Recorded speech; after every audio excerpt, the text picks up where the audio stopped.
Hello and welcome to the Goon Talk, back in with you guys for another show, for another episode of our top 5 or TGT top 5. We've done a couple of these so far. At the moment, we've done our first one with lead judges, talking about Patrick Vieira's top 5 goals, and then also talking about the most influential playmakers with John from Miami. And there's been some controversy and discussion, but that's what we like on the show. And today probably will be much of the same. I'm very, very glad to be joined by Drew as we talk about our most underrated yet influential players under Arsene Wenger. Drew, how you doing, mate? Thomas Canton, how are you? I'm good, mate. I'm fine. You've never used my full name. I don't like that. Never do that again. All right, Thomas Canton. I'm just kidding. Don't use that full name. It's horrible. It's dreadful. How are you anyway? How are you enjoying? How is New York as the epicenter of the coronavirus? It's interesting. Like, so obviously, you know, like my school's closed down, even though it's private, not public. So like, we're not doing anything. So like, there's no work, and it's just I call me slightly more paranoid, but I know some people like maybe like they'll go for like a little walk or whatever. I'm just like, you know what? Because I live in New York City and I live in an apartment building where I have to come into contact with other people. If I want to leave my apartment, I'm just like, you know what? I'm not going to go anywhere. So if I really don't have to, I'm not. Like, it's just, I'd rather be safe than sorry. And it's strange because I know a couple people who actually have it. So right, it's kind of a little bit surreal. Okay. Yeah, he's fine. One of my good friends, he works for a hospital outpatient clinic, so he was always right there getting patients in. Yeah. So he got it. He's okay, but it's just, you know, I know people who, you know, they like maybe some of their relatives are not, or some of their friends' families aren't. So it's just a little weird that, you know, you see it and people have said like you sit back and you're like, this reminds me of almost like a movie in a way. And everyone's sort of taken aback by it, but it's something that we can't handle. You know, I know it's going to get bad everywhere. You know, hopefully not like Italy or Iran or China, but yeah, it's difficult. But hopefully everyone will pull through, so it'll be all right. Fingers crossed. Speaking of people on the front line, I wanted to announce it today because it's set up and ready to go. That on Friday, 7 p.m. UK time.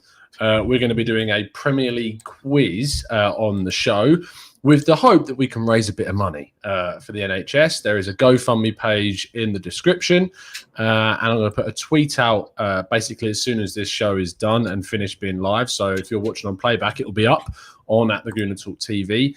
It'll be an hour or two of quiz, a lot of fun. Obviously, everyone's in lockdown, so I've got a lot of time on their hands. We did, me and the other half did a Friends quiz the other night, and they raised nearly 100 grand for the NHS, which is unbelievable. So we're hoping, maybe probably not on that same scale, but any sort of money that we can raise for the NHS and for the people on that side of things, we're going to try and go for it. So I'm going to put a tweet out straight after this show has been done live, but 7 p.m. UK time on Friday, Premier League quiz. I didn't want to make it just Arsenal because I want to sort of open it up a bit to as many people as possible. And hopefully you can get as many retweets and stuff on that tweet and try and spread the news about it. So that should be fun. And we'll see more information about that as we get closer to it. But we are here today to talk about the top 5 most influential yet underrated players during Arsene Wenger's tenure. Now, it's quite broad. This as it's broad yet specific in a weird way, but I'm sure that a lot of people could put in plenty of different players for this, but we've gone for a 5, or rather Drew's gone for a 5, and we've put them into an order. So let's kick things off with number 5. It's the man that I've put in the thumbnail, quite luckily, to not give too much away as to who we're going for in the number 1 slot, but that would be Marc Overmars. So Drew, could you explain this choice for me, please? I think some people might chuckle, but maybe people who are like of my generation or a generation older than me, like Lee's generation, they'll absolutely love Overmars. But I feel like his reputation at the club has gone by the wayside, and it's no fault of their own. But as younger fans keep coming in to the fan base, as you know, not everyone's born a supporter, right? So sometimes you enjoy the sport and you find a club that you like. It's not always passed down. So this would have been something that someone whose father would have gone to see him play. You know, even grandparents, uncles, aunts, they would have absolutely loved him. Everybody I know who's, you know, like like Lee, adores Overmars. I loved Overmars. Because I was always a big fan of German and Dutch football when I was growing up, and Overmars was at the club when he came just a little bit after I started supporting Arsenal. So it was great to watch him and Bergkamp together. And I just feel like, for me, when people always mention, wide players at the club that they loved, everyone says Robert Pires for obvious reasons. Yeah. A lot of people mention Freddie Ljungberg because, they'll say like, oh, he was crazy with his hair, just how the contributions he made. But people forget that when Overmars came to the club and what he did when he was there, it almost helped revolutionize wide play in the Premier League in a lot of different ways. And he was a different brand. He had that blissful, brilliant speed, but he also had that technical ability. He could score goals from wide areas. He'd like to tuck in a lot. He wasn't just sitting out wide picking crosses and all day long, and it was something that was different for the league. He used both feet. He was, and for the, obviously it's unrelated, but he was absolutely sensational for the Dutch national team as well. But for me, I just feel like it's one of those, probably the only example on the list, obviously, but one of those examples where it's he's like, we have to like try to just remember that so many things happened. We're talking about Arsene Wenger's era now, but so many great players came to the club before Wenger was at the club, and even in Wenger's earlier days, and everyone likes to focus on, maybe from, like the Invincibles and on when I talk about it, but people forget how good the club really was back when Overmars was playing for it. There's a reason why he went to Barcelona after that. So also a bit of personal bias. He's one of my favorite players ever. So I had to chuck him in there. But yeah, of course. And it's just what we were talking about before we went live about how open this list is. And Tucky in the chat has put 4 players, and none of them have made our list. So that's showing how wide and far spread that this thing could be, saying Edu Keown, Gilberto, Flamini and Pola. And actually none of the players on our list are in the invincible side. And I think that goes more down to thinking about they're just not as talked about by people. And Overmars sort of slipped under the radar for a lot of people in terms of like his profile and his prestige, because there was so many other amazing players in the same era of Arsenal. So I can see why he's on this list for sure, because of his quality and what he brought to the game. But I can also completely understand why he's so underrated. Moving on to number 4, not one that I He's a Rob one, this one, and it's Lukas Podolski. I'll let you explain why you put Podolski on this list. Go for it. This is also a bit of a bias, but I feel like his reputation at the club was a little tarnished because everyone, when he came to the club, everyone looked at his pedigree. Played for Bayern Munich. He was prominent for the German national team. His goal record there was good. But everyone looks at his time. I think they look back and say, some people say, he was a player that could have been, a lot more effective for us than he was. Some people say that he was overrated. Some people say that he was a waste of a bit of business. For me, I think I'm leaning towards more of the side that, his quality as a player, and you see it, the fact that he was still so heavily relied upon for Germany, even when he was at the club and even when he had ups and downs, so to speak. But I think he was a quiet leader. I thought he brought a lot of experience to the club that was useful. I thought he scored a lot of absolutely sensational goals that you can look back and say he had a lot of just thunderbusters just out of nowhere. Yeah. And I think he had a habit of turning up when he needed a player. And it was at a time in the club where there was a lot of inconsistency as well. So you could hardly just point the finger at him and just say, he was one of the reasons why things didn't, go as we planned. But I think the way that he took to the club as well, the way he took to the fan base, again, I just kind of feel like it's interesting during this era. I think maybe slightly before and even maybe still just slightly after, he was one of those players where, if circumstances of the club were a little different, I think you maybe would have saw the best version of him, and that's like the version you got for Germany. But then again, people also forget that throughout his club career, we're the only club where he played significant amount of time out on the left. At Bayern, he played more centrally. At Köln, he played, he was exclusively a center forward there for the most part, except when he was coming through when he was a little bit younger. At Germany, he played out on the left, and people use that as an example of if he played on the left for Germany, well, so why couldn't he been more successful at Arsenal at the left? It's simply because of how they used him. And I think it's playing the same position doesn't mean your tasks are the same. And the way he was integrated into the German side on that left-hand side is different than the way we try to integrate him into ours. And I think that's just kind of where it begins and ends in terms of why he was more effective in one area than he was in another. But I think for actual quality, for what he could bring, what he did bring, I think that, I think he was just quite a good player. And again, obviously, slightly biased, but that's the point of this list. Exactly. But that's the thing I want, and as you already said, I kind of feel like I toiled over this list for longer than I'd want to admit about a lot of players that you could talk about. So yeah, a little bit of personal bias in this too, but yeah, for me, I thought he was great too. So one of our members, Mr. J, said Podolski had a hammer of a left foot, and he did. Oh man, it's about the Ramsey goal in the Galatasaray game, but that hammer of a left-footed shot in that same game from Podolski goes completely under the radar. I mean, the free kick he scored against Southampton, I remember that. Oh, that was an unbelievably good free kick. He had that goal against Montpellier as well, that tight angle. Yes, the volley after Giroud. Smashed it. Yep. Yes, there was lots of fantastic goals. Just looking back through his career, I love his loyalty to the clubs he plays for, like Cologne and Arsenal. It's brilliant. I'm sorry, I should say Cologne rather than Cologne. My bad. But moving on to our number 3 slot. Someone who sort of always talked about as an underrated player, and unsurprisingly on this list, is Alexander Hleb. Is it fair to say that the Bulgarian, right? Bulgarian or Hungarian? Belarusian. Belarusian. Yeah, Belarusian. Is that how you pronounce it? Is it Belarusian? Is that what you say? Or Belarusian? I don't want to get it wrong. Belarusian. I don't know what to add. Everyone from Belarus. The man from Belarus. There you go. Is always sort of talked about as someone who was never sort of reached his potential, yet never sort of rated by the Arsenal faithful. Why is it that you've put him on this list other than the obvious reasons? I think we have a lot of people will sit back and say, they'll look at the player's time in the club and say how many goals they score for Arsenal. And they even say that for people who aren't even center forwards, and I think if you look at his goal contributions for us were minimal.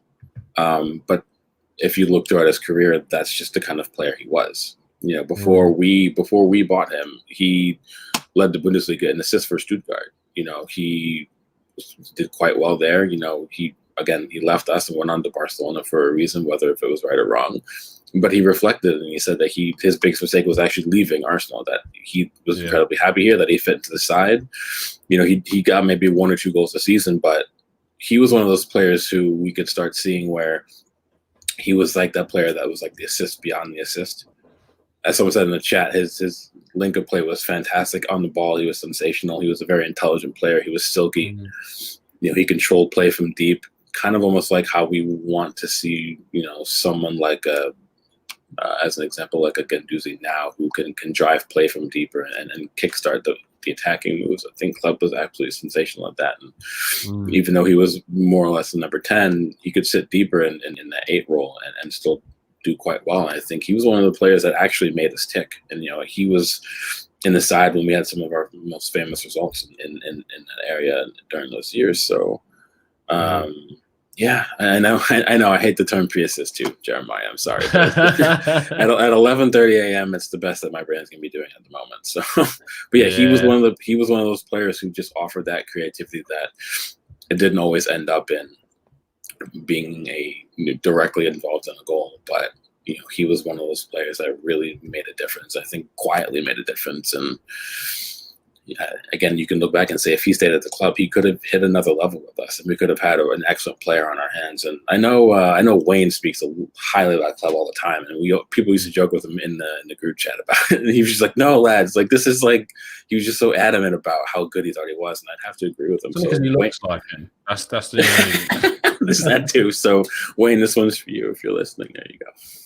Number 2. Oh, before we go to number 2, let's talk about some honourable mentions from our list. I brought up some that weren't on your list. First of all, being one of my favourite players, being Nacho Monreal. he completely goes under the radar for people. Some people hated him, like Alan Davis, for instance, absolutely hated Monreal from the comments that he had on the Tuesday Club podcast. I've got Olivier Giroud as someone who's underrated by a lot, but obviously the 15-game goal drought that he went through is obviously a massive thing on his record that a lot of people will just slander him for continuously, and the fact that he missed big chances in big games. Gilberto Silva is arguably the most underrated of all the Invincibles. Like, the role that he played in that team was just unrivaled. And people say that we haven't replaced Vieira, but for me, Gilberto Silva is the player that we never replaced rather than him. Wojciech Szczesny is someone that I look at as, why on earth we let him go? I don't know. Yes, we've had a great goalkeeper in Petr Cech, and Leno looks to be someone that can really become a top-class keeper if he stays at the club for long enough. But Wojciech Szczesny seemed to be that goalkeeper that was already there. We already had the guy that was going to be the next big goalkeeper in European football. And behaviour and maybe a fallout with Arsene Wenger just because of the way that his behaviour was cost him that place. And finally is the one that we both mentioned is Eduardo. Why would you mention Eduardo? I mean, again, it's who was I speaking to about this? It was in the one of the ABW chats. They were, and then got me thinking. They were talking. Jason was talking about it, about how everyone looks back at, again, he didn't bring the goals that maybe you thought, but he had to settle at the club. He had that horrific injury, but for base level in terms of his finishing instincts were excellent. Again, he was technically gifted. He came up when he needed something. I think it's one of just more of those, you saw how good he was and how good he could have been. We never got to see it, and we only saw him not as much as we would have liked. So that's why I would put it for me. I thought he was arguably one of the best natural finishers we've seen in the Emirates era. He just never got a chance to really show what he could do. But I think everyone saw when they looked at him when he put his boots on, when he was on the pitch, you saw what he was capable of, or what he was going to be capable of. I just think he falls by the wayside, obviously, because we've had so many good center forwards come through the club, and everyone kind of often forgets that he had his time here. But yeah, he was clinical. He could have done something for sure at this club for sure. So I would put him on the list. Absolutely, yeah. Number 2, then, moving back to our top 5, you have selected Alex Song, which. Always thought of as the guy that was going to be that defensive midfielder for us, but never quite fulfilled that role, in my view. But always chipped him with an amazing lobbed assist for Van Persie now and again. Why have you put him in your number 2 slot? I think if you look at how he was as a player at that time period, you're seeing a type of deeper midfielder that at that time you didn't see a lot of, but now you're seeing constantly everywhere, not just in the Premier League, but in a lot of the major leagues throughout Europe. Technically, he was very good on the ball. He could build play through that 6 role. He could ping that ball over the top, like you say, and he was press resistant when he wanted to make that decision. I think when he lost possession, it's because he wasn't making a decision, and that was more of his immaturity. But in his final season at the club, he had an excellent year. I think he had 4 goals, 6 assists while playing as a 6. And in those moments in that season, I think you saw what he finally became. It took him a while to get there, but you saw what he became. And then again, he obviously chucked off to Barcelona like a lot of other players in our history. But I thought Song, I put him on the list because I thought he was better for us than people want to admit. And people talk about midfielders at the club and they don't really mention it, but I thought he was very, very good. But also because I think, again, we saw rather through him where midfielders were going to go in that next phase, I think. So yeah, that's what I think for me, I would put him on the list. And I know that, like Jeremiah saying in the chat, I think a lot of fans have high praise for him, but also a lot of fans sort of kind of just shush him away because of circumstances of maybe how he left or where have you. So yeah, no, I think overall, 3 of these 5 all left for Barcelona and never really kicked on after leaving, did they? It's true. All of Hleb, Song, and Overmars. Yeah, and Petit went to Barca, and he was never. I mean, obviously he was a little bit older when he went, so he wasn't going to hit another height in his career. But even he went to Barcelona, and he just wasn't as good for them as he was when he was with us, or even when he was at Monaco before that. So, I'd put Song there, and I think that just him in the same midfield with, you had him, and if you had him and Fabregas long term, and imagine if we kept him, Fabregas in the club, like how good of a midfield that could have been. Yeah. There's just a lot of those what if kind of scenarios. With Arsenal in terms of players, especially in a lot of the years that we're talking about with some of these players, it's so many what ifs. I think that's got a little bit to do with it. But yeah, I'd put him there for sure too. Okay, so our number one spot, or your number one spot, should I say, has gone to Per Mertesacker. Before we go through this, obviously this is Drew's top 5, and it's really good to see some of you in the chat throwing in some different suggestions. If we've got time at the end, Thibaut says Sanya, he was a beast, rarely lost a header, and even scored a few. I've seen some praise from some other players, and then I'll scroll up and get some of the more. Thibaut, definitely agree with your Hleb choice early on for sure. Tucky mentioned about Eduardo, Monreal, Jeremiah definitely agreed with, and he thinks that Ramsey robbed his 17-18 player of the season. So there's definitely some interesting shouts in there. But Per Mertesacker is your number one choice, Drew. Tell me why. People would think it's biased, but I don't think it is. To this day, we're still talking about what we want in a center back at the club, and everyone references Mertesacker. But at the time when he was at the club, partnering Koscielny, I'm talking in the plans. I think that Koscielny got a lot of the praise, but I think Mertesacker quietly was the reason why Koscielny was as good as he was. I think you're thinking about a highly experienced and hyper intelligent center back who knew that he had next to nothing in terms of pace or even being able to recover if he was beaten. But he had to be such a smart footballer. He had to read the game. He knew how to be that comforting presence at the back next to someone like Koscielny who could go and rampage forward and win the ball higher up. And same thing with Vermaelen when Vermaelen was there briefly. I just think that legacy of what we want with a center back, to this day, we're still asking the same questions of, why don't we have someone who can do this, that, and the third? And you look at Mertesacker, he can do all of those things. And I think as he remains at the club now in his current capacity, I think people might begin to look back a little bit more and think that, he actually really was a very good center back. And people used to roast him constantly, weekly, for his lack of pace. But how many good center backs in history have there been when their pace wasn't brilliant? But intellectually, they were fantastic, and I think Mertesacker was there.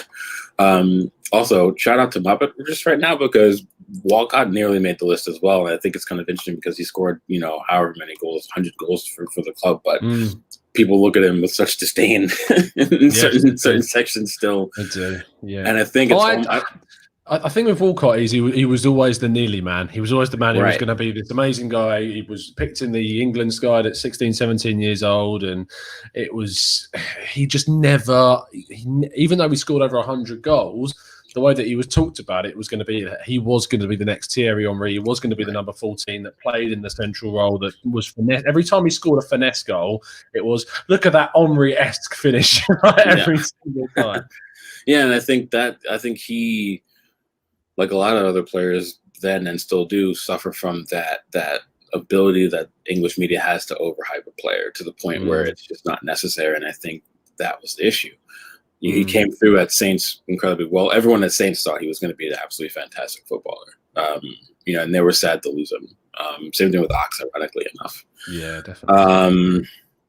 But I think Walcott, I think it's his inconsistency that ends up getting him the negative feedback. Final touch, final shot. But then again, I think you're asking that of a player who you could say, we tried it and it didn't work, but Walcott came through Saints Academy as a center forward.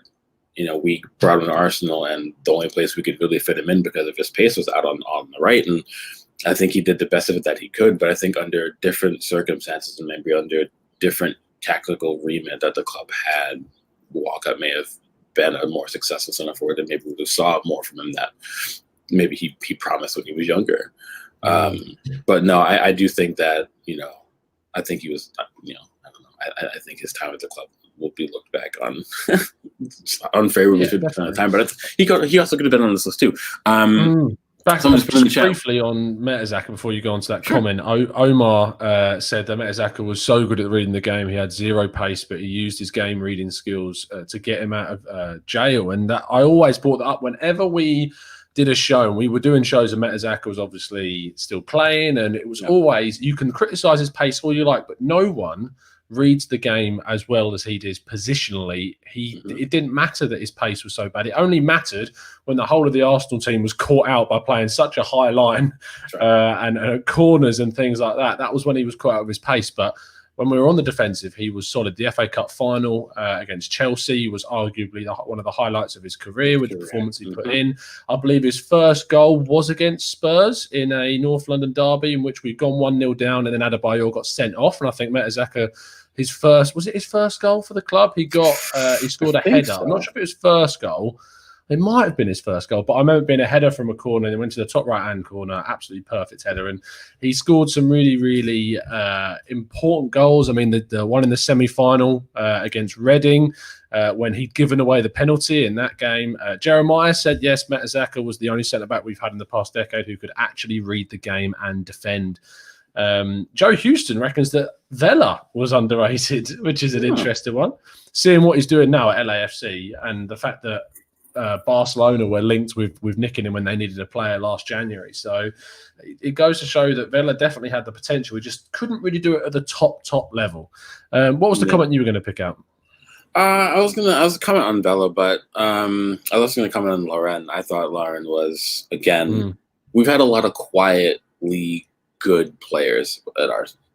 I think he would fall perfectly into that bracket. Someone mentioned, as you said before, Bakary Sagna was, I think, another one who didn't. I mean, at the time, I thought people recognized him as one of the top right backs in the Premier League, and if not, arguably maybe one of the top 5, 6, or 7 in world football. At that time, I thought Sagna on his day was phenomenal, but after he left the club, he kind of doesn't really get mentioned quite often.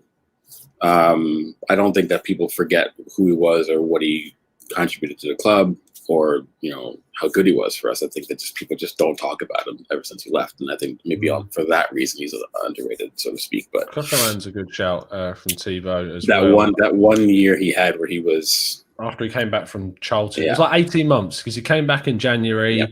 He smashed the rest of the season, and then the year after, when he partnered up with Santi Cazorla, he was brilliant, and that was really good. I think we've covered a really good wide range of players in our top 5 list, and from some of your comments as well. Thank you, Drew, for coming on and chatting about that. Much appreciated. Of course.